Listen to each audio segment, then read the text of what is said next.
पाकिस्तान हुकूमत वली अफगान मुहाजिरीन او افغان کډوال لخپل وطن او لخپل خاور او باسي او شړي په دغه موضوع باندې مختصرا او لړ معلومات د سره شیر کول غواړم دغه ویډیو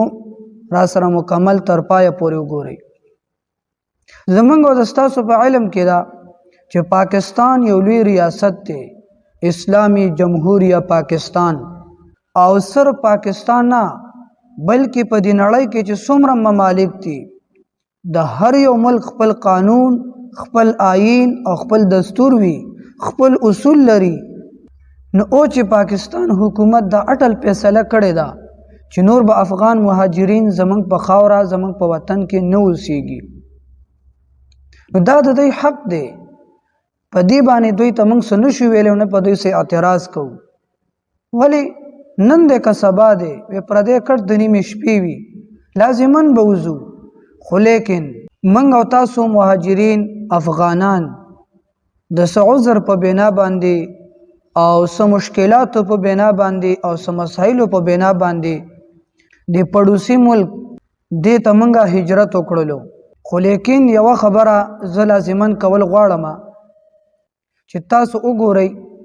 په دا دومره لنډه موده کې دا دومره ډیر افغان مهاجرین کډوال دا څنګه د پاکستان افغانستان ته تللی شي تاسو په سوشل میډیا باندې کتلی وي چې تورخم بارډر مکمل ډک دی رش ته ډیر زیات پی هجوم جوړ شوی دی دغه شان تاروجه به او دغه شان داخل پایان دی شل ورځې 15 ورځې تقریبا اوس میاش کیږي چې دوی ولاړ دي او دغه یخنۍ کې پدې کې بیماران هم شته پدې کې بوډاګان هم شته پدې کې ضعیفان هم شته پدې کې معذور هم شته پدې کې هر یو تن ته شل قسمه مسائل دي دا په دومره لنډ وخت کې او بغیر د سہولت او باصل دا ظلم دی دا نامناسبه طریقه ده نو اوس موږ د پاکستان حکومت نه دا مطالبه لرو چې موږ افغان مهاجرینو ته دا ټیم لږ زیات راکړی شي چې هر یو سړی دلته کې ګاډي بندوبست وکړي د کور سامان را برابر کړي او چکن هم ضرور شي